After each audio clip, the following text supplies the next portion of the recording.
I did want to address another election issue related to this committee. Leader Hoyer announced HR 1 will be on the floor the week of March 1st, just over a week away. Yet this committee hasn't held any hearings on this bill.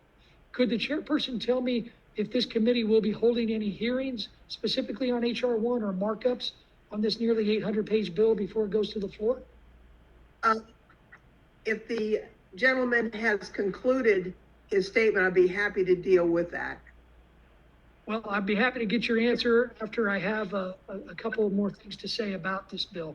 Regardless of the process, I certainly hope that we're not going to be disappointed by hearing that we're not going to have a markup.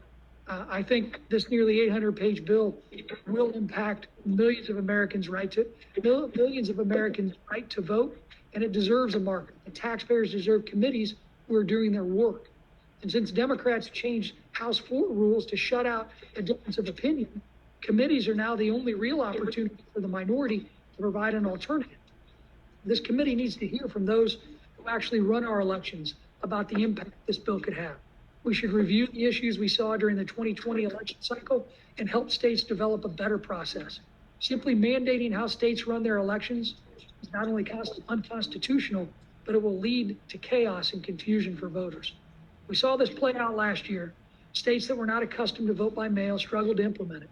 This led to chaos in elections throughout the country and weakened voter confidence in the process. Hundreds of thousands of people were unintentionally disenfranchised. Many ballot integrity safeguards were abandoned, and election results took weeks and in some cases months to determine. HR 1 forces all states to make many of these changes that were made in the name of COVID permanent.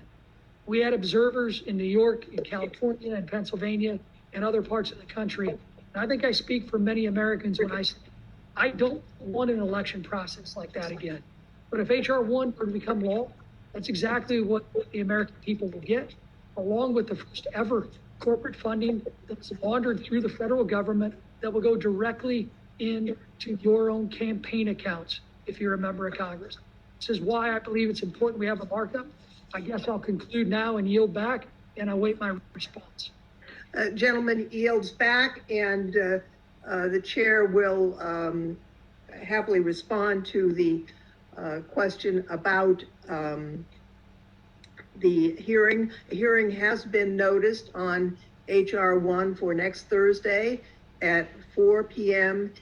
Eastern Standard Time. As the ranking member has noticed, the rules of the House do not require a hearing on HR 1 since it was passed in the last Congress, but we decided to schedule a hearing on it nevertheless, and we look forward to the participation of every member. I would like the gentleman hearing scheduled, yes, on election issues. On HR 1, it's on HR 1. So we're not going to do another markup of HR 1, even though it's changed last Congress? Okay. No, we're going to have a hearing, and I hope that all members will participate.